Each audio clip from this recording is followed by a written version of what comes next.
আমেরিকার মতো একটি শক্তিশালী রাষ্ট্রের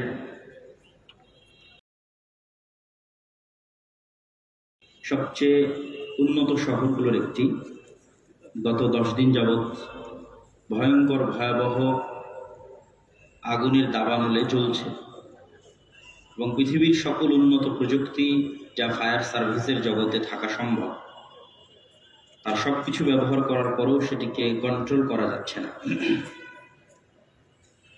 আল্লাহ সুবহানাহু ওয়া তাআলা পবিত্র কোরআন মাজিদে অতীতে বহু জাতির ক্ষেত্রে আযাবের কথা, গজবের কথা উল্লেখ করেছেন। তাদের আযাব এবং গজবের ধরনের বিষয় আল্লাহ সুবহানাহু ওয়া তাআলা পবিত্র কোরআনে আলোকপাত করেছেন। আমি শুধু পবিত্র কোরআনে আযাব এবং গজব সংক্রান্ত যে আয়াতগুলো আল্লাহ সুবহানাহু ওয়া তাআলা নিয়ে এসেছেন তার দু একটি আয়াত আপনাদের সামনে তুলে ধরে যা শুধু অনুবাদ করব এবং আমার বক্তব্যের দিকে চলে যাব ইনশাআল্লাহ।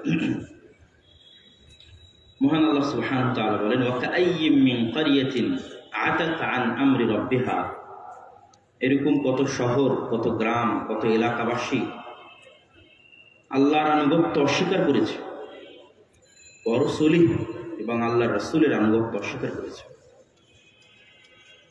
ফাহাসাবনাহা হিসাবান শাদীদা ওয়া আযাবনাহা আযাবান নুকরা, তাদেরকে আমি ভয়ঙ্কর শাস্তি ও কঠোর পাকড়াও করেছি। ফাযাকাত ওয়াবালা আমরিহা, তাদের যে গুনাহ, যে অন্যায়, এটির শাস্তি, এটির রেজাল্ট তারা পেয়ে গেছে।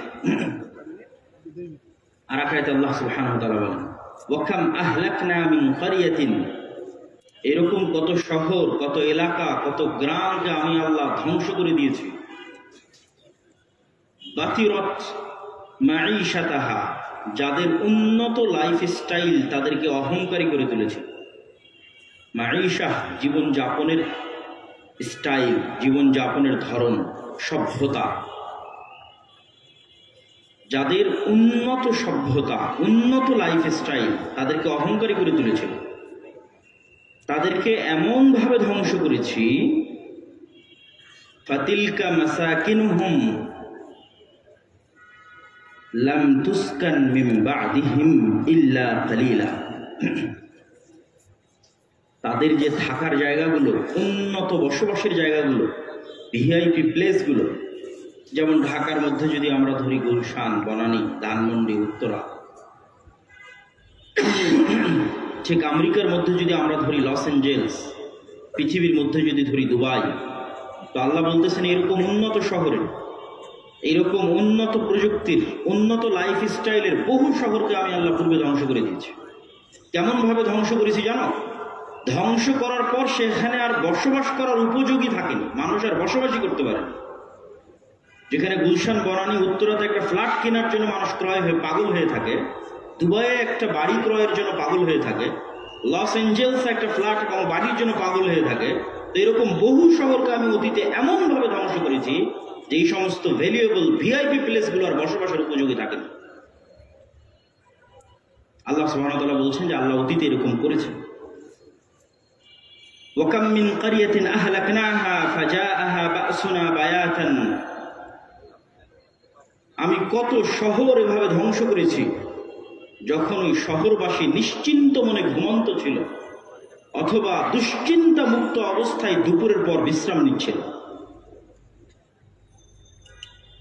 আল্লাহ সুবহানাহু ওয়া তাআলা এগুলোর ধ্বংসের ধরনও আল্লাহ সুবহানাহু ওয়া তাআলা উল্লেখ করেছেন এবং কেন ধ্বংস করেছেন তা উল্লেখ করেছেন। ফাকুল্লান আখাযনা বিযামবিহি, আমি অতীতে যত শহর, বন্দর, নগর ধ্বংস করে দিয়েছি তার প্রত্যেকটা ধ্বংস করেছি পাপের কারণে। ফাকুল্লান আখাযনা বিযামবিহি, প্রত্যেকটাই ধ্বংস করেছি পাপের কারণে। ফামিনহুম মান আরসালনা আলাইহি হাসিবা, কাউকে ধ্বংস করেছি প্রচন্ড ঝড় বাতাসে। ওয়ামিনহুম মান আখাযাতহু সাইহা, কাউকে ধ্বংস করেছি বিকট আওয়াজে। ওয়ামিনহুম মান খাসাফনা বিহিল আরজ, কাউকে ধ্বংস করেছি মাটিতে ধসিয়ে দিয়ে। অমিনহুম মান আগরাকনা, কাউকে ধ্বংস করেছি পানিতে ডুবিয়ে। ওয়ামা কান আল্লাহু লিয়াজলিমাহুম, আর এই সমস্ত অগণিত অসংখ্য নগর বন্দর, উন্নত শহরকে ধ্বংস করায় আল্লাহ অত্যাচারী নন। ওয়ালাকিন কানু আনফুসাহুম ইয়াজলিমুন, বরং ওই শহরবাসীরাই অত্যাচারী ছিল, এই জন্য ধ্বংস করে দিয়েছে। সম্মানিত উপস্থিতি, আল্লাহ সুবহানাহু ওয়া তাআলার আযাব, আল্লাহ সুবহানাহু ওয়া তাআলার গজব যে কোনো সময় যে কোনো মুহূর্তে চলে আসতে পারে। যেমন আল্লাহ সুবহানাহু ওয়া তাআলা বলেন, এই আযাব এবং গজবের বর্ণনা দিতে গিয়ে আল্লাহ সুবহানাহু ওয়া তাআলা বলেন, আফা আমিনা আহলুল কুরা আন ইয়াতিয়াহুম বাসুনা। আজকের যুগের এই উন্নত বিশ্বে, উন্নত প্রযুক্তির যুগে মানুষ কি নিজেকে নিরাপদ মনে করে নিয়েছে? আফা আমিনা আহলুল কুরা, ঢাকাবাসী কি তাদেরকে নিরাপদ মনে করে নিয়েছে? দুবাইয়ের অধিবাসীরা, সিঙ্গাপুরের অধিবাসীরা তাদেরকে কি নিরাপদ মনে করে নিয়েছে? ক্যালিফোর্নিয়া, নিউ ইয়র্ক, ওয়াশিংটন, লন্ডনের অধিবাসীরা তাদেরকে কি নিরাপদ মনে করে নিয়েছে? আফা আমিনা আহলুল কুরা আন ইয়াতিয়াহুম বাসুনা, যে আমি আল্লাহ, আমার আযাব তাদের উপর আসবে না, এমত অবস্থায় যে তারা ঘুমন্ত, এমত অবস্থায় যে তারা দিনের বেলায় খেল তামাশায় মত্ত, এ বিষয়ে কি তারা নিরাপদ? কিন্তু দুঃখজনক হলেও সত্য, আজকে কিন্তু আমরা আধুনিক প্রযুক্তির কারণে, সকল সুযোগ সুবিধা হাতের মুঠোয় থাকার কারণে, কখন বৃষ্টি হবে তাও আবহাওয়া অফিস বলে দিচ্ছে, কখন ঝড় হবে তাও বলে দিচ্ছে, এবং সকল বৃষ্টি থেকে বাঁচার জন্য, ঝড় থেকে বাঁচার জন্য আশ্রয় কেন্দ্র আছে, পুনর্বাসন কেন্দ্র আছে, আগুন লাগলে ফায়ার সার্ভিস আছে। এগুলো সকল উন্নত ব্যবস্থাপনা থাকার কারণে আমরা নিশ্চিন্ত হয়ে গেছি যে আর হয়তো আল্লাহর আযাব এবং গজব আসতে পারে না। নূহ আলাইহিস সালামের ঘটনা ওই হয়তো হয়ে গেছে শেষ, লূত আলাইহিস সালামের ঘটনা হয়তো হয়ে গেছে শেষ, পৃথিবীতে হয়তো আর আল্লাহর আযাব এবং গজব আসবে না। ওটি আল্লাহ কোরআনের আয়াতে বলছেন, আফা আমিনা আহলুল কুরা, আমি তো আগেই অসংখ্য উন্নত প্রযুক্তির শহরকে ধ্বংস করে দিয়েছি, অসংখ্য ভিআইপি শহরকে ধ্বংস করে দিয়েছি, যেখানে আর বসবাসের উপযোগী রাখিনি। তো আজকের যুগের মানুষেরাও যেন নিজেকে নিরাপদ মনে না করে, এবং আজকের যুগের মানুষেরাও যে নিরাপদ নয় এ সম্পর্কে আল্লাহ সুবহানাহু ওয়া তাআলার, আমি বেশি বলবো না, শুধু আদ জাতিকে লক্ষ্য করে, আদ জাতি আল্লাহ সুবহানাহু ওয়া তাআলাকে লক্ষ্য করে যে উত্তর দিয়েছিল, এবং আল্লাহ সুবহানাহু ওয়া তাআলা আদ জাতিকে লক্ষ্য করে যে উত্তর দিয়েছিলেন, ফাআম্মা আদুন ফাস্তাকবারু ফিল আরদ। আর শুনে রাখো, আদ সম্প্রদায়ের কথা, যারা পৃথিবীতে অহংকার বশত চলত। অকালু, আর আদ সম্প্রদায় বলতো, মান আশাদ্দু মিন্না কুওয়া, হে হুদ, তুমি আমাদেরকে, হুদ আলাইহিস সালাতু ওয়াস সালাম, তুমি আমাদেরকে আযাবের ভয় দেখাও, আল্লাহর গজবের ভয় দেখাও। মান আশাদ্দু মিন্না কুওয়া, আজকের পৃথিবীতে আমাদের চেয়ে শক্তিশালী কে আছে? তুমি আমাদেরকে আযাবের ভয় দেখাও, গজবের ভয় দেখাও। মান আশাদ্দু মিন্না কুওয়া, আমাদের চেয়ে শক্তিশালী আজকের পৃথিবীতে কে আছে? আমেরিকা বলতে পারে, ইসরায়েল বলতে পারে, মান আশাদ্দু মিন্না কুওয়া, আজকের পৃথিবীতে আমাদের চেয়ে শক্তিশালী কে আছে? আল্লাহ সুবহানাহু ওয়া তাআলা আদ জাতিকে লক্ষ্য করে উত্তর দিচ্ছেন, আওয়ালাম ইয়ারাউ আন্নাল্লাহাল্লাযী খালাকাহুম হুয়া আশাদ্দু মিনহুম কুওয়া। হে আদ সম্প্রদায়, সামুদ সম্প্রদায়, তোমরা শক্তিতে, সভ্যতায়, প্রযুক্তিতে যত উন্নত, যত শক্তিশালী হও না কেন, তোমাদের এত উন্নত, এত শক্তিশালী হওয়ার পরও তোমাদের সৃষ্টিকর্তা আল্লাহ, তিনি তোমাদের চেয়েও শক্তিশালী। কেন? তিনি তোমাদের সৃষ্টিকর্তা। তাহলে আমেরিকা যত শক্তিশালী হোক না কেন, আজকে ঢাকার সকল সিস্টেম যত উন্নত হোক না কেন, প্রযুক্তি ব্যবস্থা, প্রতিরক্ষা ব্যবস্থা যত উন্নত হোক না কেন, শেষ পরিচয় হচ্ছে এত উন্নতির পরও তারা কি? আল্লাহ সৃষ্টিজীব, আর আল্লাহ সুবহানাহু ওয়া তাআলা তাদের সৃষ্টিকর্তা। এই জন্য আল্লাহ বলছেন যে আমি যেহেতু সৃষ্টিকর্তা, হুয়া আশাদ্দু মিনহুম কুওয়া, তো যিনি সৃষ্টিকর্তা, তুমি যতই বড় হও তারপরও উনি তোমাদের চেয়ে শক্তিশালী। যে কোনো মুহূর্তে তোমাকে ধ্বংস করে দিতে পারে, তোমার সকল প্রযুক্তি অকেজো হয়ে যেতে পারে, সকল ব্যবস্থাপনা অকেজো হয়ে যেতে পারে। লা হাওলা ওয়ালা কুওয়াতা ইল্লা বিল্লাহিল আলিয়্যিল আযীম, নেই কোনো শক্তি, নেই কোনো ক্ষমতা আল্লাহর শক্তি ছাড়া, আল্লাহর ক্ষমতা ছাড়া। সম্মানিত উপস্থিতি, আল্লাহ সুবহানাহু ওয়া তাআলা নূহ আলাইহিস সালাতু ওয়াস সালামের কওমকে ধ্বংস করেছে বন্যার পানি দিয়ে, সমগ্র পৃথিবীতে ভয়াবহ বন্যায় ডুবিয়ে হত্যা করেছেন। ধ্বংস করে দিয়েছেন, যার বর্ণনা তাওরাতে আছে, যার বর্ণনা ইনজিলে আছে, যার বর্ণনা কোরআনে আছে। আল্লাহ লূত আলাইহিস সালাতু ওয়াস সালামের কওমকে ধ্বংস করেছেন শহরকে উল্টিয়ে দিয়ে, আসমান থেকে আগুনের পাথর বর্ষণ করার মাধ্যমে। আল্লাহ সুবহানাহু ওয়া তাআলা আদ জাতিকে ধ্বংস করেছেন বিরিহিন সারসারিন আতিয়া, প্রচন্ড ঠান্ডা ঝড়ো বাতাসে। সামুদ জাতিকে ধ্বংস করেছেন বিকট আওয়াজে, ওহুম জাসিমিন, এমন বিকট আওয়াজ যে যে যে অবস্থায় বিকট আওয়াজ শুনেছে ওই অবস্থায় মারা গেছে। কেউ মুখে হাত তুলে খাবার দিচ্ছিল, ওইভাবেই খাবার খাওয়া অবস্থায় থেকে গেছে বিকট আওয়াজ শুনে। আল্লাহ বলছেন করেন ওহুম জাসিমিন, ওই অবস্থায় শেষ হয়ে গেছে এবং ওই অবস্থায় থেকে গেছে ফ্রিজের মতো। মোমের লাশকে যেমন মমি করা হয় সেভাবে। কেউ হয়তো খেলছিল, দৌড়াচ্ছিল, দৌড়ানো অবস্থায় বিকট আওয়াজ হয়েছে, দৌড়ানো অবস্থায় থেকে গেছে।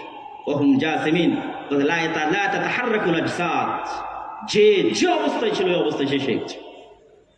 আর যে ভয়ঙ্কর ঝড়ো বাতাস আল্লাহ আদ জাতির জন্য প্রেরণ করেছিলেন, প্রচন্ড ঠান্ডা, রিহিন সারসারিন আতিয়া, ওই বাতাসের তেজ এত বেশি ছিল, যেদিক দিয়ে বাতাস গেছে ওই দিক দিয়ে কেটে গেছে।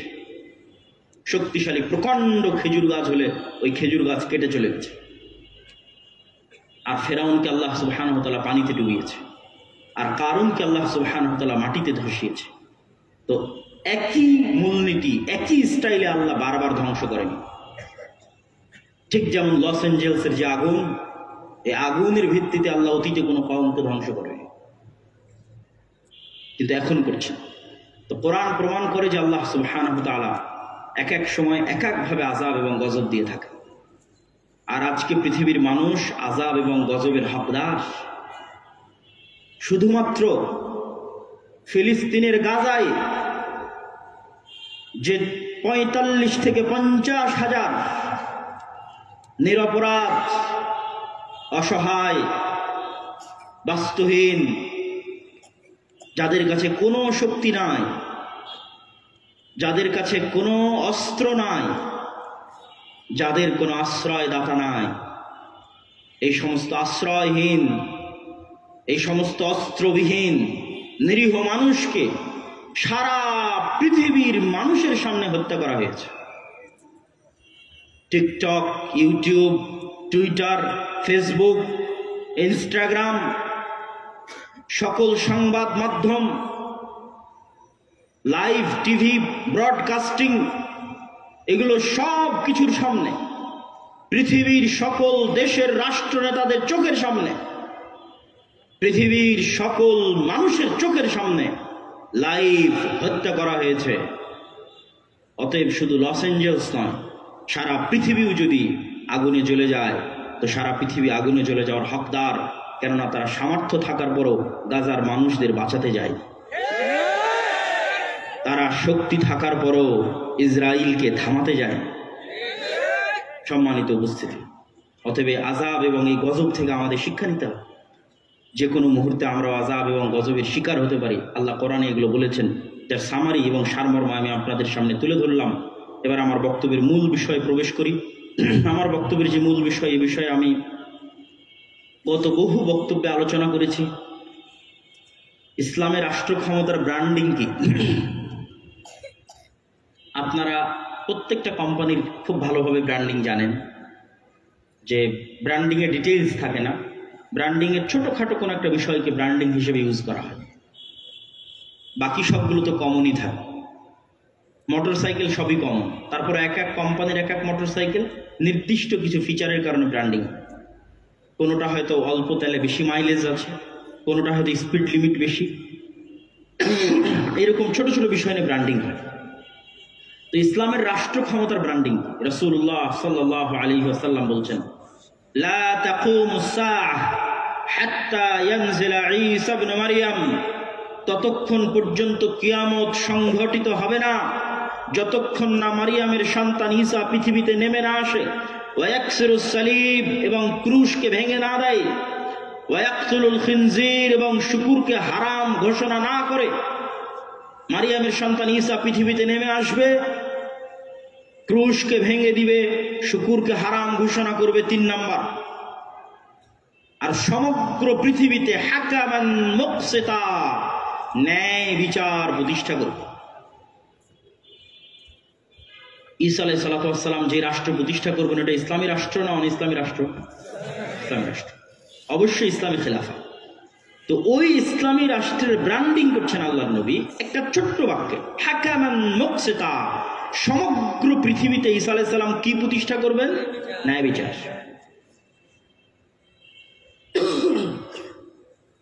তথা রাষ্ট্রে ইসলামের ব্র্যান্ডিং হচ্ছে ন্যায় বিচার। অবশ্যই মানুষ ব্যক্তিগত জীবনে তাওহীদ অবলম্বন করে জান্নাতে চলে যাবে, অবশ্যই। কেননা সকল নবী কি রাষ্ট্র ক্ষমতায় গেছে? যায়নি। তাহলে ওই সমস্ত নবীরা কি নাজাত প্রাপ্ত নয়? অবশ্যই নাজাত প্রাপ্ত। কিসের ভিত্তিতে নাজাত প্রাপ্ত? তাওহীদ। সব নবী তাওহীদের দাওয়াত নিয়ে এসেছেন। কিন্তু কখনো যদি ওই নবী রাষ্ট্র ক্ষমতায় অধিষ্ঠিত হতেন, যেমন দাউদ আলাইহিস সালাতু ওয়াস সালাম হয়েছেন, যেমন সুলাইমান আলাইহিস সালাতু ওয়াস সালাম হয়েছেন, যেমন মুহাম্মদ সাল্লাল্লাহু আলাইহি ওয়াসাল্লাম হয়েছেন, তখন অবশ্যই তাদের ব্র্যান্ডিং থাকতো ন্যায় বিচার। দাউদ ন্যায় বিচার প্রতিষ্ঠা করেছিলেন রাষ্ট্রে বসে, অবশ্যই মুওয়াহহিদ তাওহীদপন্থী। সুলাইমান আলাইহিস সালাতু ওয়াস সালাম ন্যায় বিচার প্রতিষ্ঠা করেছেন রাষ্ট্রে। মুহাম্মদ সাল্লাল্লাহু আলাইহি ওয়াসাল্লাম ন্যায় বিচার প্রতিষ্ঠা করেছেন। তাহলে রাষ্ট্রে ইসলাম প্রতিষ্ঠার ব্র্যান্ডিং হচ্ছে ন্যায় বিচার, ন্যায়পরায়ণ। এখন ঈসা আলাইহিস সালাম যদি নিজে ন্যায়পরায়ণ না হয়, উনি কি রাষ্ট্রে ইসলাম প্রতিষ্ঠা করতে পারবে, ন্যায় বিচার প্রতিষ্ঠা করতে পারবে? এই জন্য সকল নবী রাসূলকে আল্লাহ সুবহানাহু ওয়া তাআলা জন্মগত ন্যায়পরায়ণ এবং সত্যবাদী করে পাঠিয়েছেন, কেননা যাতে তারা নেতা হতে পারে যদি সুযোগ আসে। রাষ্ট্রের নেতা না হতে পারলে যেন সমাজের নেতা হতে পারে, সমাজের নেতা না হতে পারলে যেন তার সঙ্গী সাথী অনুসারীদের নেতা হতে পারে। তো অনুসারীদের নেতা তো ততক্ষণ হতে পারবে না যতক্ষণ না তার মধ্যে ন্যায়পরায়ণতার গুণ থাকবে, সত্যবাদিতার গুণ থাকবে, হতে পারবে না নেতা। তো আজকের মুসলমানদের আপনি যদি দৃশ্য দেখেন তাহলে দেখবেন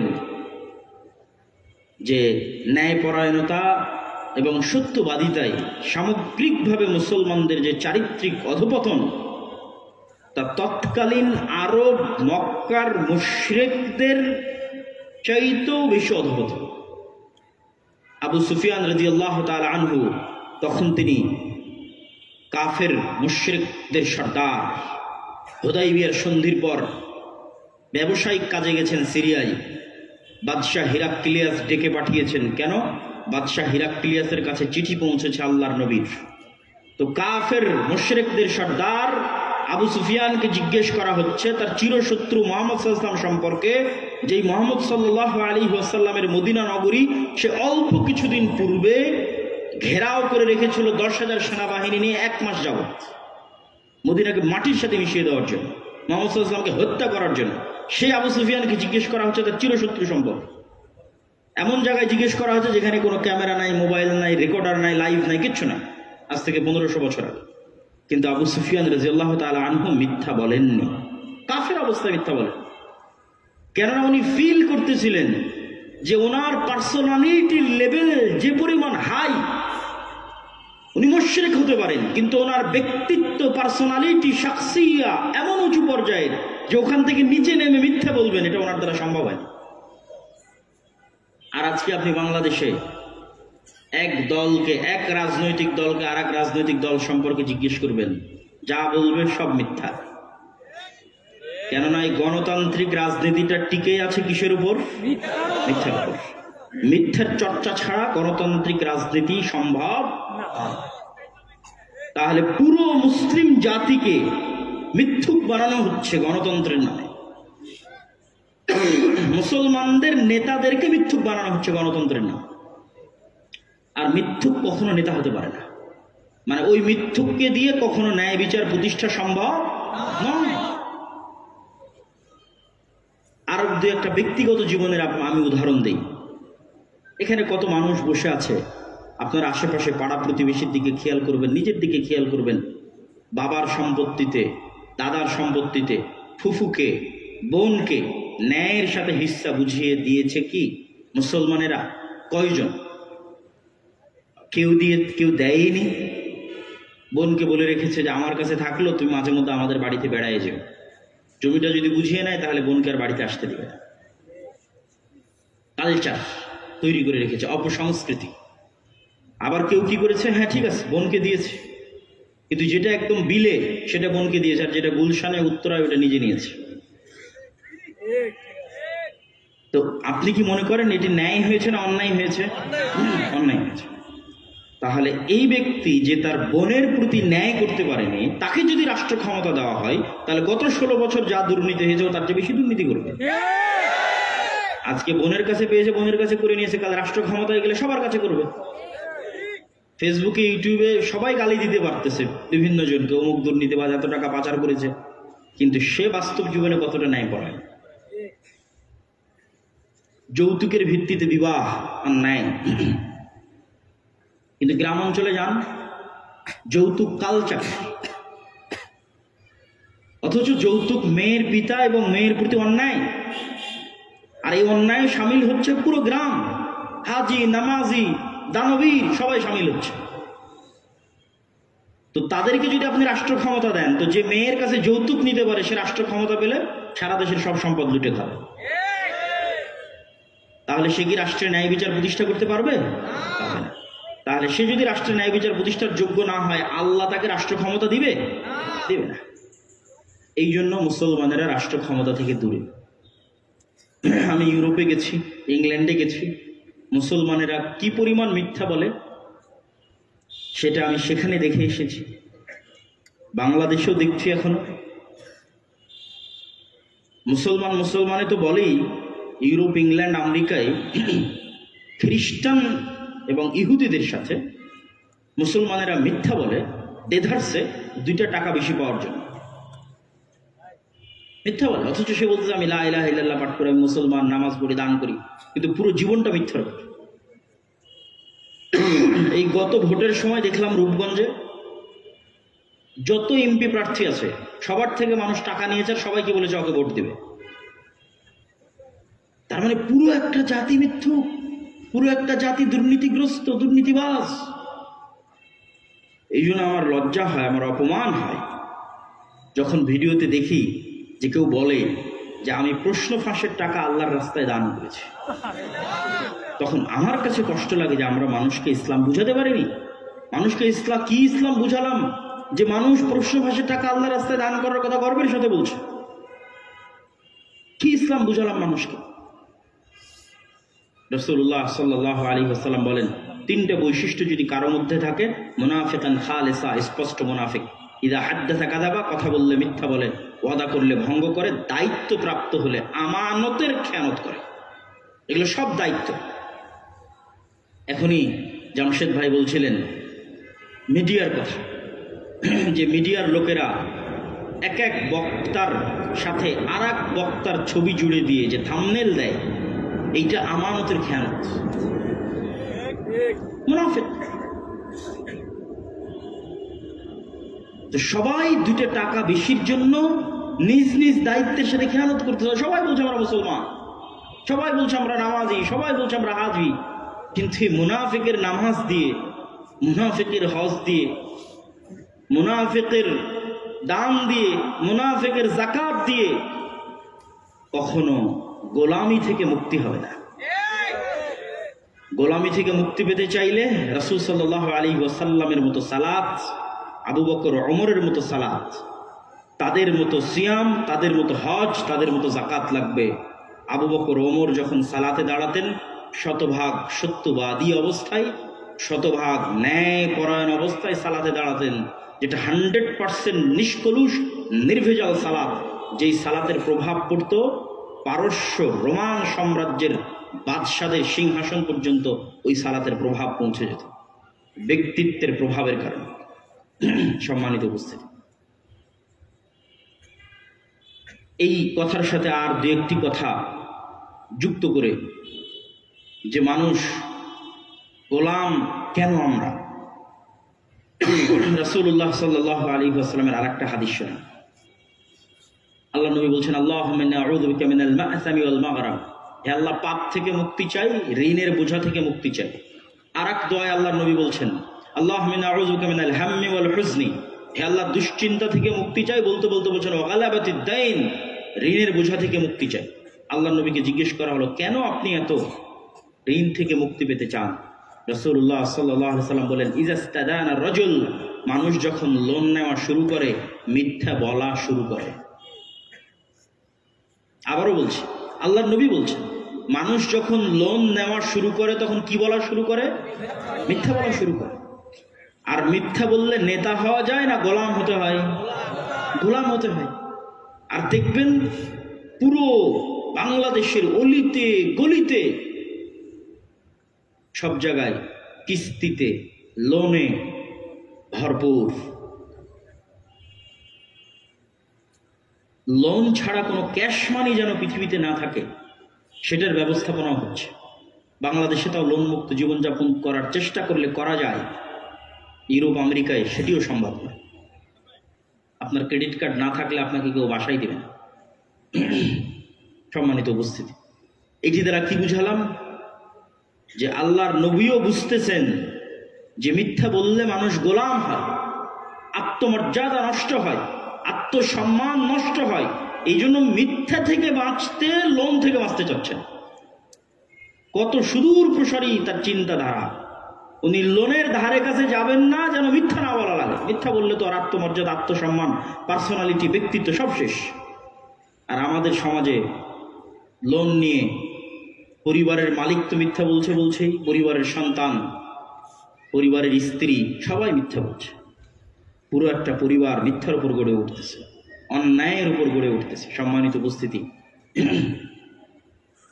ইসলামী রাষ্ট্রের ব্র্যান্ডিং এটি, এবং আমরাও যদি ইসলামী রাষ্ট্র প্রতিষ্ঠা করতে চাই আমাদেরকে এই গুণে গুণান্বিত হতে হবে। আল্লাহ আমাদের তৌফিক দান করুক, আল্লাহুম্মা আমিন। 2 নাম্বার পয়েন্ট, আমরা ইসলামী রাষ্ট্র প্রতিষ্ঠা করতে ব্যর্থ হচ্ছি তার আরেকটি বড় কারণ, আমাদের নিজেদের নবীর সুন্নাতের উপর, আমাদের নিজের দ্বীনের উপর আমাদের কনফিডেন্স নাই, আত্মবিশ্বাস নাই। আমি বেশি উদাহরণ দিব না, 2-1টা উদাহরণ দিই যে আত্মবিশ্বাস যে নাই। 1947-এ ভারত প্রতিষ্ঠা হয়েছে ধর্মনিরপেক্ষ মতবাদের উপর, সেকুলারিজমের উপর। আর 1947-এ পাকিস্তান, বাংলাদেশ প্রতিষ্ঠা হয়েছে ইসলামের উপর। আজ সেই ভারত 70 বছর পর কট্টর হিন্দুত্ববাদকে রাষ্ট্রের প্রতিষ্ঠা করেছে। আর আজ 70 বছর পর বাংলাদেশ এবং পাকিস্তান পাল্লা দিয়ে সেকুলার হওয়ার চেষ্টা করছে। সংবিধান রচনা করবে, তার মধ্যে ইসলাম আর আল্লাহর নামটা দিতেও ভয় পায়। আবার এই প্রজন্মই Facebook, YouTube, TikTok, Instagram, Twitter এগুলো থেকে বড় বড় লেকচার দেয়, ভারতের এরা তো গোমূত্র সেবনকারী। গোমূত্র সেবন করা ভ্রান্ত কাজ, কিন্তু গোমূত্র সেবনের মতো ভ্রান্ত কাজের উপর কতটা তার কনফিডেন্স আছে? তুমি যে উম্মতে মুহাম্মাদি, তোমার নবীর সুন্নতের উপর তোমার কতটা কনফিডেন্স আছে? তাহলে সাহসী কে? সাহসী তো ভারতের হিন্দুরাই সাহসী। তুমি যদি বলো আমরা সাহসী, তাহলে তুমি তোমার নবীর সুন্নতের উপর কঠোর হও এবং ওপেন তোমার নবীর সুন্নতের কথা বলো, রাষ্ট্রে ইসলামের কথা বলো। কেন ইসলামের কথা বলতে 10 বার বামে 10 বার ডানে তাকাতে হবে? কে জানি আমাকে টেররিস্ট বলে, জঙ্গি বলে। কেন? কেন দাড়ি রাখলে নিজের মধ্যে হেজিটেশন কাজ করবে যে সমাজের মানুষ কি বলবে? চাকরি হবে না, বিয়ে হবে না, মানুষ জঙ্গি বলবে, টেররিস্ট বলবে। কেন? তাহলে তোমরা ভীরু কাপুরুষ, নিজের নবীর দ্বীনের উপর কনফিডেন্স নাই। তুমি যাও ইহুদিদের দেখো, লন্ডনে বসবাসরত কয়জন মুসলমানের মুখে দাঁড়িয়ে আছে, আর লন্ডনে বসবাসরত কয়জন ইহুদির মুখে দাঁড়িয়ে আছে, আমাকে পার্সেন্টেজ দাও। ইহুদিরা ভ্রান্ত, শুধু ভ্রান্ত না, অভিশপ্ত। কিন্তু তার ভ্রান্তির উপর তার বিশ্বাস, তার আস্থা অবিচল। আমাদের এমন একটা প্রজন্ম লাগবে যেই প্রজন্ম সত্যবাদী এবং ন্যায়পরায়ণ, এই 2টা গুণে কোনো কম্প্রোমাইজ করবে না। 2, ইসলামের আদর্শের উপর হবে কট্টর, ওপেন। 3, যতগুলো তাগুতি তন্ত্রমন্ত্র আছে, এই তাগুতি তন্ত্রমন্ত্র দিয়ে ইসলাম প্রতিষ্ঠার চেষ্টা করবে না। কেন? এটা ইব্রাহিম আলাইহিস সালামের আদর্শ। ইব্রাহিম আলাইহিস সালাম বলেছেন, কাফারনা বিকুম, আমি কাফের। কিসের কাফের? তোমাদের মূর্তির কাফের, যে মূর্তিগুলোর তোমরা পূজা করো। যতক্ষণ আপনি নিজেকে পৃথিবীতে চলমান তাগুতের কাফের ঘোষণা না করতে পারবেন, ততক্ষণ আপনার ঈমান পূর্ণ হবে না। এই তন্ত্র মন্ত্রগুলোর জন্মই হয়েছে এই জন্য যেন ইসলাম কোনোদিন রাষ্ট্র ক্ষমতায় না যায়, এই জন্যই জন্ম হয়েছে। আপনি তন্ত্র মন্ত্রগুলোর সাথে আপোষ করে বিকৃত ইসলাম, শিরক যুক্ত ইসলাম, বেদাত যুক্ত ইসলাম, কম্প্রোমাইজিং ইসলাম, সেকুলার ইসলাম রাষ্ট্রে প্রতিষ্ঠা করতে পারেন, কখনোই এই তন্ত্র মন্ত্রগুলো দিয়ে অবিকৃত পূর্ণাঙ্গ ইসলাম রাষ্ট্র ক্ষমতায় প্রতিষ্ঠা করা কোনো কালে সম্ভব নয়। ইসলামকে পূর্ণাঙ্গ অবস্থায় উইথ ফুল পাওয়ার রাষ্ট্র ক্ষমতায় নিয়ে যেতে হলে আগে তাগুতকে পরিপূর্ণরূপে অস্বীকার করতে হবে, তাগুতের কাফের হতে হবে, এবং নিজের নবীর দ্বীনের উপর, নবীর আদর্শের উপর পূর্ণ আস্থা এবং বিশ্বাস থাকতে হবে, কোনো কম্প্রোমাইজ করা যাবে। আর সত্যবাদিতা এবং ন্যায়পরায়ণতায় কোনো কম্প্রোমাইজ হবে না, নাহলে নেতা হওয়া যাবে না। সত্যবাদিতা ন্যায়পরায়ণতা ছাড় দিলে মাফটাপ নিয়ে জান্নাত যাওয়া যেতে পারে, আল্লাহ ক্ষমা করে দিলে, মানুষ ক্ষমা করে দিলে জান্নাত চলে যেতে পারে, কিন্তু নেতা হতে পারে না। যদি বলে আমি নেতা হব, মিথ্যা বলা যাবে না। যদি বলে নেতৃত্ব দিব, আল্লাহ আমাকে আমাদের মুসলমানদের নেতা বানাও, তাদের হাতে পৃথিবীর নেতৃত্ব দাও, দেশের নেতৃত্ব দাও, তাহলে মুসলমানদের এটা যোগ্য হতে। কি মুসলমান, সাধারণ মুসলমানদের কথা কি বলবো? আপনি আলেম ওলামাদের কাছে যান, মসজিদ মাদ্রাসায় যান, ইসলামী দলে যান, ইসলামী দলের আমির ওই কর্মীকেই পদ দিয়ে রেখেছে যে বেশি চামচামি করে, আর ওই কর্মীকে পদ দেয়নি, পারলে বের করে দিবে যে বেশি পরিশ্রম করে কাজ করে। তাহলে ন্যায়পরায়ণতা নাই? যে তার দলে ন্যায় প্রতিষ্ঠা করতে পারে, রাষ্ট্রে কি ন্যায় প্রতিষ্ঠা করবে? আপনি ইসলামী দল, সংগঠন, মসজিদ মাদ্রাসায় যত গন্ডগোল আছে প্রত্যেকটা বিভেদের মধ্যে গিয়ে দেখেন ন্যায় নাই, এই জন্য বিভেদ চলতেছে। তাবলিগ জামাতের মধ্যে দুইটা গ্রুপ, আকিদা মাসলা মাসাইল পরে, আপনি আরো ভিতরে ঢুকেন, দেখবেন ন্যায় না, ন্যায় হারিয়ে গেছে, ন্যায় পরায়ণতা প্রতিষ্ঠা করতে পারা যায়। ফলত মুসলমানেরা গোলাম আছে, মুসলমানেরা নেতা হতে পারছে না, আল্লাহ মুসলমানদেরকে নেতা বানাচ্ছেন না। আল্লাহ সুবহানাহু ওয়া তাআলা আমাদেরকে এই গুণগুলো সংশোধন করত, গোলামি থেকে মুক্তি দিয়ে নেতৃত্বের আসনে যাওয়ার তৌফিক দান করুক আল্লাহ। আগামী 13 ও 14 ফেব্রুয়ারি আপনাদের এখান থেকে খুবই কাছে আন্তর্জাতিক বাণিজ্য মেলায় তো সবাই যাচ্ছে। তো আন্তর্জাতিক বাণিজ্য মেলার পাশেই আল জামিয়া সালাফিয়া রূপগঞ্জ নারায়ণগঞ্জে পাকিস্তান, ভারত, বাংলাদেশ, সৌদি আরব সব দেশের আলেম ওলামারা থাকবেন। 13-14 ফেব্রুয়ারি আজকের যে শায়েখগণ আছেন তারা উপস্থিত থাকবেন। আপনাদের অংশগ্রহণের উদাত্ত আহ্বান থাকলো, বলেন ইনশাআল্লাহ।